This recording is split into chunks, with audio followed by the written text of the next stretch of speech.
The biggest religion in the modern world is Christianity. Over 2.4 billion people identify as Christians. But contrary to what some think, Christianity is not a unified religion with just one church and set of doctrines. That was true in the past, but it's a very different story today. Christianity has become an extremely broad term and refers to many different denominations who all identify as Christian.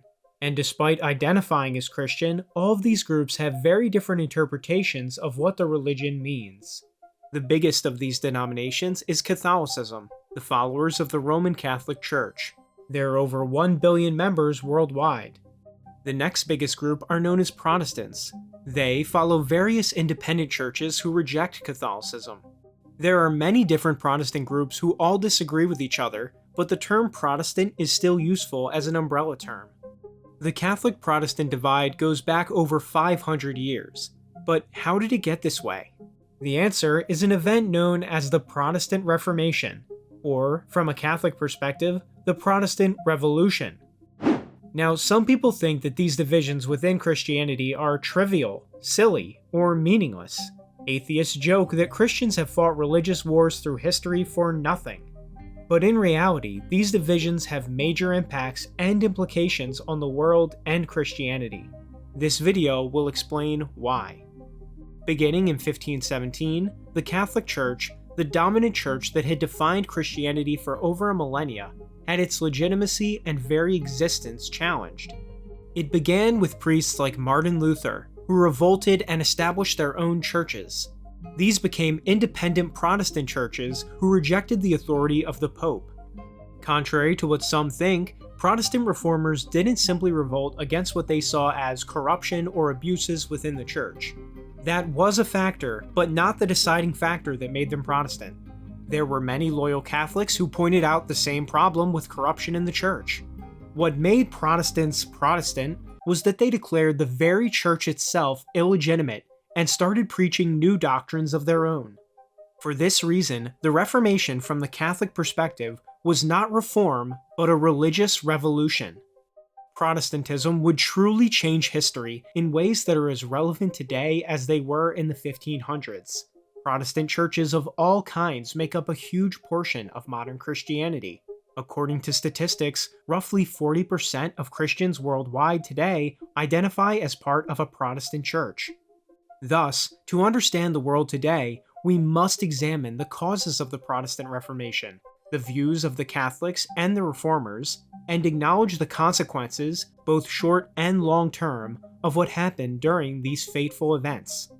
In this video, I'll be explaining why the Protestant Reformation was worse than you thought. To be clear, this video is not an attack on faithful Christians who identify as Protestant. There have been many Protestants in history who are good and sincere people. However, the Reformation should still be examined critically. This video isn't intended to create further religious division. Instead, its goal is to foster better religious understanding and historical knowledge. With that clear, let's begin. The Catholic Church in the centuries before the Reformation was in an interesting position. From around the year 500 AD to 1500 was the Middle Ages, where the Church played an enormous role in European society. The decline and fall of the Roman Empire had been a cataclysmic event for the peoples of Europe, but over the centuries, life recovered and even prospered. The majority of Europe was Catholic, from the common people all the way up to the governments. The papacy's authority as head of the Church had held strong despite difficult trials like the Western Schism. Popes were very powerful leaders who could exercise authority across the entire continent. Even the most powerful kings and emperors sought the Pope's favor and blessings. This was the era of the Crusades and the Christianization of the last pagans of Europe. The Church was probably the biggest international organization in the world, leading monasteries, hospitals, universities, and more. Catholicism played an integral part in people's lives and European politics. Put simply, in the Middle Ages, the Catholic Church was the place to be. It had the leading scientists, intellectuals, theologians, philosophers, and philanthropists. You name it. Christianity's influence on public life was as strong as ever. Religious morality wasn't simply given lip service, but had real, tangible effects on civilization and people's behavior. Now, the church during this time was far from perfect, but neither was it bad. Like any human institution, the church had both good and evil, sincerity and corruption. Nevertheless, the church did overall provide a valuable moral structure for Europe and the world. From the Catholic perspective, countless souls were delivered to heaven, and the Middle Ages produced many saints and historic achievements for the peoples of Europe. But by the time the 1500s came around, divisions in Christendom were growing. Catholicism at this time was in need of reform at all levels: the people, the clergy, and even popes. I'll explain some of the issues plaguing the church at this time. Medieval church bureaucracy was expensive, and this required the church to have vast sums of money. While this wealth was mostly used responsibly, it also attracted people who were more interested in gaining a lucrative financial position than performing their religious duties. Many bishops and prelates began to live lavish lives, which contrasted greatly with the poverty of the lower clergy. There was also a serious problem called absenteeism. This was when a bishop controlled multiple dioceses to collect their incomes while failing to do the spiritual duties these offices required. This practice left people living in certain areas with poor religious education. This love of wealth in the late Middle Ages was partly caused by the rise of the Renaissance. The Renaissance had many positive aspects in the fields of art, philosophy, architecture, and science. The papacy itself participated.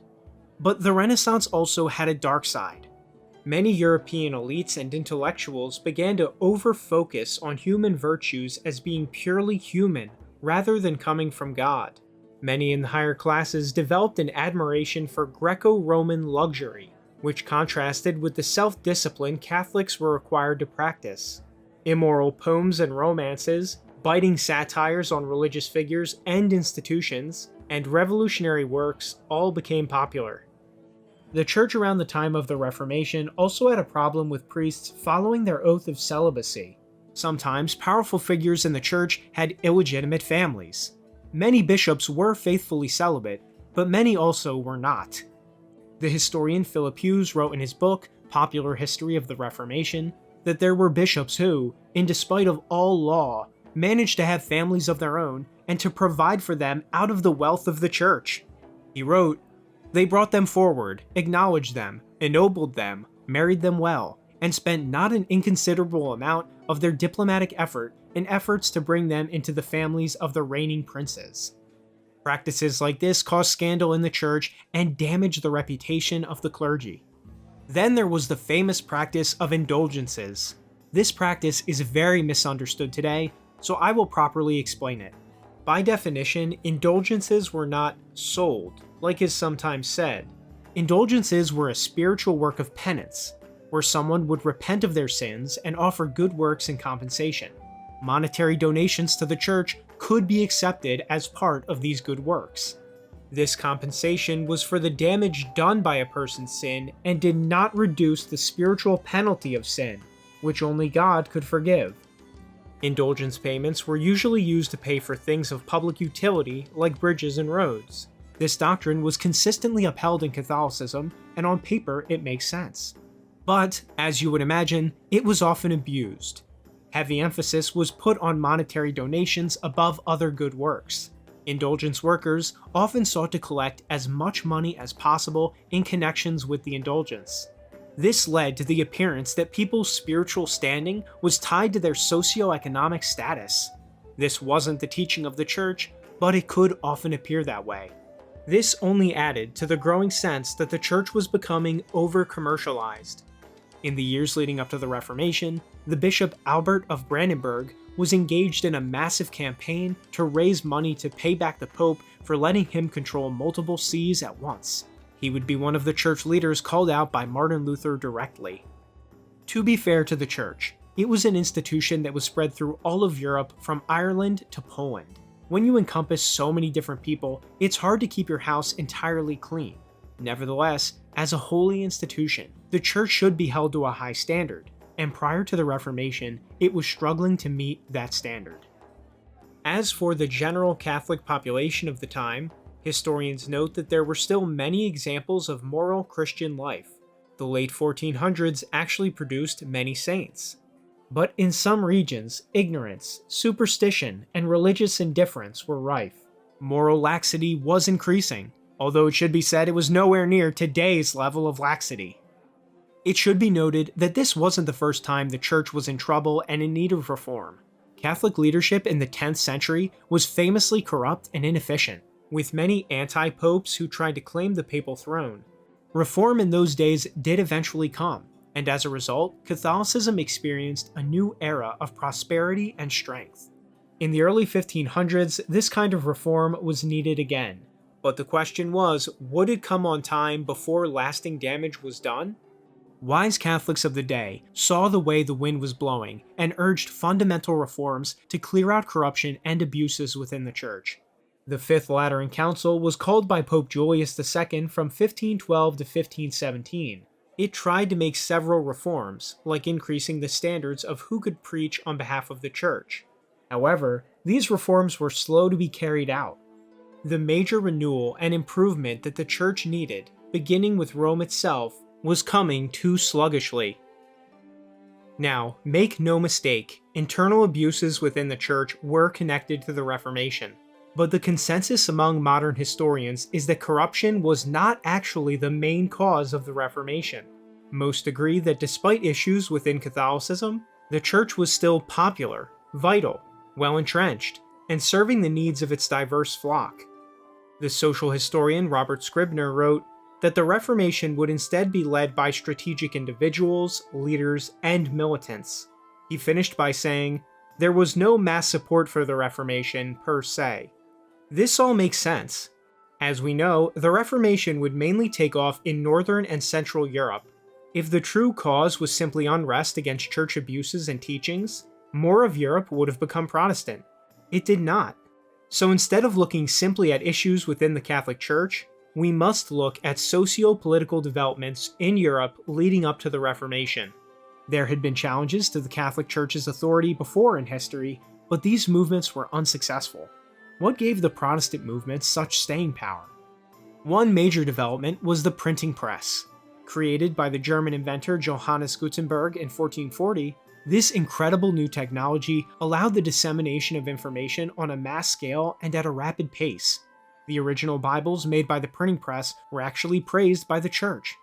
But one side effect of the printing press was that it allowed propaganda and misinformation of all kinds to be widely published. Someone who wanted to change the religious order could use this invention to devastating effect. And they would.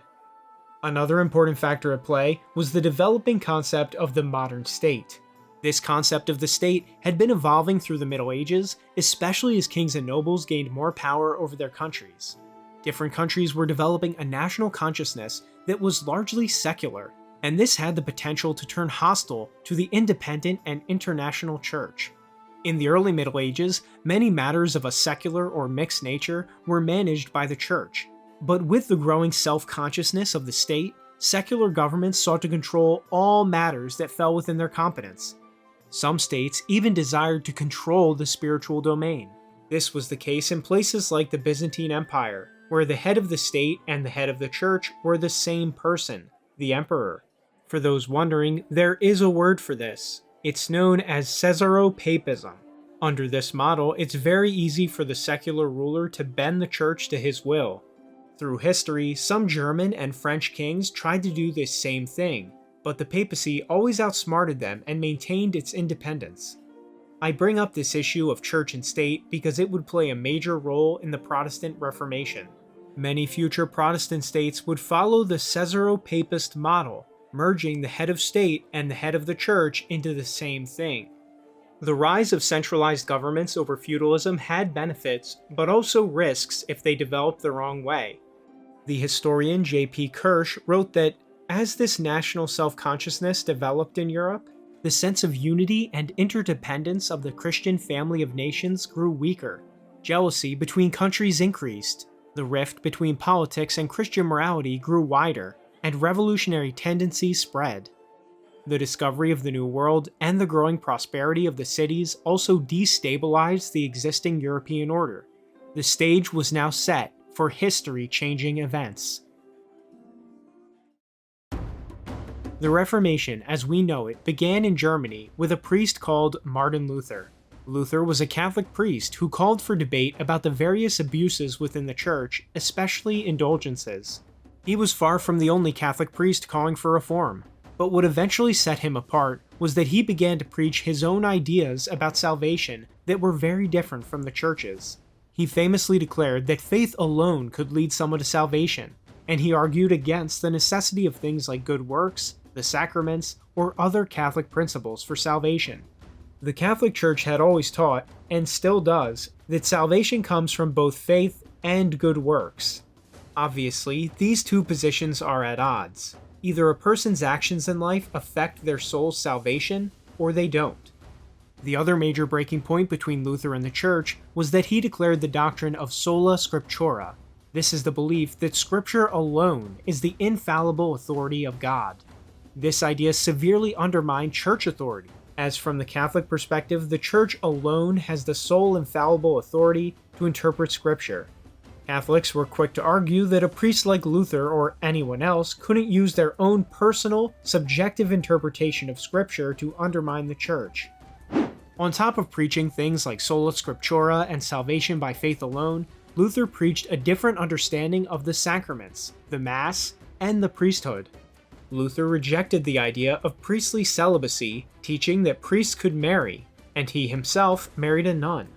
The German theologian Karl Adam wrote, "It was not ecclesiastical abuses that made Luther the opponent of the Catholic Church, but rather the conviction that she was teaching falsely." Rejection of Catholic doctrine was at the heart of the separation between Catholics and the followers of Luther, not the issue of reform or corruption. While many complaints about abuses in the Church were justifiable, exaggerations and propaganda were also used to delegitimize the papacy itself. This led to a loss of distinction between rejecting abuses and rejecting fundamental Catholic truths and institutions. Negotiations between Luther and the Church all failed, and he was excommunicated. Holy Roman Emperor of the time, Charles V, sided with the Church and declared Luther an outlaw. However, Luther had powerful backers of his own. Many states in Germany saw that they could take advantage of the situation and start seizing church property for themselves. Elector Frederick III of Saxony took Luther's side, protected him from arrest, and allowed him to continue writing. Emperor Charles couldn't respond to this because he was busy dealing with Ottoman invasions into Europe. Vienna, the very seat of the emperor, would be put under siege in 1529. Some people like to portray Protestantism as a few plucky reformers speaking truth to power and winning over hearts and minds, but that was just not the case. The new Protestant ideas were forcefully promoted by the princes of North Germany.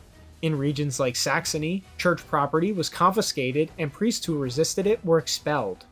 Luther's ideas had laid the groundwork for this.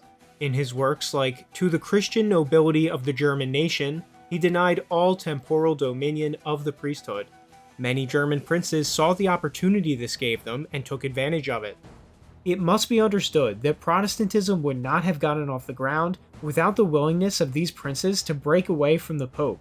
This was partly because of the rising concept of the state that I mentioned earlier, but it was also fueled by a long-standing rivalry between the German princes and the papacy. With their aid, Luther lived another 26 years, and his teachings spread across Germany and became very influential. Now, if things ended there, maybe Protestantism wouldn't have been a major deal. Maybe differences could have been resolved and the revolution would end without much more issue. But as it turned out, Luther was not the only reformer to break from Catholicism and found a new church on their ideas. At the same time as Lutheranism gained ground, other Protestant groups sprang up. Huldrych Zwingli started another Reformation in Switzerland, where he preached an even more radical and anti-Catholic message than Luther.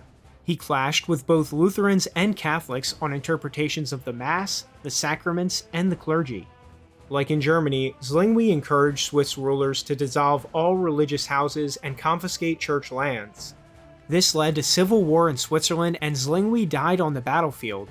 Nevertheless, his teachings have lived on today as part of the Reformed Christian denomination. Another new denomination that popped up was Calvinism, created by John Calvin of Geneva. What made him unique was that he denied Catholic teaching on God's grace and predestination, creating his own version instead. He taught that not only did God predestine some people to go to heaven, some were also predestined to go to hell, and there was nothing they could do about it. Catholicism disagreed and taught that everyone had the free will to accept God's salvation. Calvinism thus broke from Catholicism on the nature of God and human agency. The politicians of Geneva made Calvin their religious leader, and he used his power in the city to spread his beliefs even further. Propaganda was also widely used. Later Calvinist writer John Foxe published Foxe's Book of Martyrs, a book that claimed Catholicism had persecuted so-called true Christians since the beginning. At the same time, in other parts of Germany, rose up the Anabaptists. These were a new and extremely violent radical sect who sought to restore what they saw as primitive Christianity. Their beliefs included the rejection of oaths, paying taxes, and obeying the civil authorities. Obviously, all of these things brought them into conflict with all other Christian sects and the authorities of the time. The Anabaptists launched revolutions in multiple cities and even captured a few. Where they gained power, they established a form of Christian communism. Private property was abolished and the community of all goods was introduced. Also introduced was the community of women. Polygamy was not only legalized, it was made mandatory. The Anabaptist leader John of Leyden had himself 16 wives. Meanwhile, they declared the apocalypse was imminent and doled out the death penalty for minor offenses. But the reaction of German authorities to Anabaptist revolts was severe. The cities they captured were besieged, taken back, and all of the Anabaptist leaders executed. As a warning, in the city of Munster their bodies were hung in iron cages from the tower of St. Lambert's Church. The movement's power was crushed, but the sect does still live on to this day in a milder form. Do you think that was it? Think again. Enter King Henry VIII of England. Henry was an ambitious English king who saw that the church was losing ground and decided to cut off his own piece of the pie. He declared himself head of the so-called Church of England and began seizing all Catholic Church property in his kingdom. He wasn't a follower of Luther, Calvin, or any other major reformer. Instead, his main problem with the Pope was that he wasn't allowed to divorce his wife. Yes, the major impetus behind the creation of the Church of England was that a king wanted a divorce. Henry's actions were also driven by, like I said before, the developing idea of the state. Kings like Henry were centralizing royal power at the expense of independent organizations like the Church. If you would call Henry declaring himself head of the Church a cynical power grab with a religious veneer, that would be entirely fair. Tragically, many faithful Catholics were martyred in this process. If you'd like to watch a movie about one of these martyrs, I suggest the film A Man for All Seasons about St. Thomas More. It's a fantastic movie that featured his life and eventual execution by King Henry. Another English martyr was St. Edmund Campion, who said these words before being executed by Queen Elizabeth I. "In condemning us, you condemn all your own ancestors, all our ancient bishops and kings, all that was once the glory of England, the island of saints, and the most devoted child of the See of Peter." Henry's daughter, Mary I, tried to restore Catholicism in England, but she died before this process could be completed. And despite killing far less people than Henry, Protestant propaganda has since labeled her Bloody Mary. Henry's actions, and the actions of his successors like Queen Elizabeth I, removed England from Catholicism to this very day. It is still official British law that the monarch cannot be a Catholic, and today England is one of the most secular countries in the world. As you can tell by trends here, the Reformation was not spread peacefully. Wherever reformers gained power, they suppressed opposition of both Catholics and other reformers. Religious tolerance was simply not a consideration of any side in this time. In northern Germany, priests who stayed loyal to Catholicism were expelled and replaced by followers of the new doctrines. The general public was even forced by law to attend the new masses. During the spread of Protestantism, theological arguments were not the decisive factor. Instead, its staying power was provided by dynastic, political, and social forces. The Reformation was truly solidified at the Diet of Augsburg in 1530. During this council, the Protestant German princes announced their creed in the anti-Catholic Augsburg Confession. This event showed that religious disunity between Protestants and Catholics was going to last for centuries to come. Understanding the history of Protestantism is important, but where the rubber really hits the road is looking at the effects and consequences of these events. To say that the Protestant Reformation had massive consequences would be an understatement. It changed the course of history and still impacts the world today. The main effect of Protestantism was the breakup of Christendom. For over 1,000 years, Western Christianity was united under Catholicism. This was no longer the case going forward. Britain, Scandinavia, Northern Germany, and the Netherlands would remain majority Protestant for centuries to come. In France, Catholics successfully fought back the Protestant revolt, but at the cost of many years and lives. Germany, the birthplace of the Reformation, suffered many devastating civil wars as brother fought brother. The 30 Years' War represented the most devastating of these conflicts. The Holy Roman Empire had been the leading force in Europe for centuries, but with the new divisions created within it, that reign of glory was ended. Meanwhile, places like Italy and Spain never had any serious Protestant movement and were thus able to avoid bloodshed. Because Protestants couldn't agree on anything, and they set the precedent that breaking off and founding your own church is the solution to religious disagreement, Protestantism has endlessly divided. Since the 1500s, even more Protestant denominations have been created. To name just a few, there are the Mormons, Jehovah's Witnesses, and Baptists. Christianity today remains split into hundreds of competing churches. J.P. Kirsch wrote, "For from the Reformation the evolution of new forms has always proceeded, and must always proceed, inasmuch as subjective arbitrariness was made a principle by the heretical teaching of the 16th century." To simplify this quote, what he means is that Protestantism made interpretation of Christianity subjective. There was no longer an authority like the Church to settle debates. This is the core of Protestantism's division problem, and it can never be solved. In the places Protestantism became dominant and removed or subjugated Catholicism, it eventually got tired of fighting itself and became secular liberalism. That is, removing Christianity from its place of importance in government and Western civilization. Two important examples of this are Britain and the United States. These two countries started as Protestant, but eventually morphed into the secular liberal societies they are today. There are many reasons this occurred, but it didn't help that many powerful Protestants became friendly to Judaism and Freemasonry. As a result of this liberalism, many Protestant groups today have adopted horrendous, openly blasphemous doctrines, such as the ordination of women, prosperity gospel, pro-LGBT beliefs, gender-neutral God, speaking in tongues, apocalyptic fantasies. The list goes on.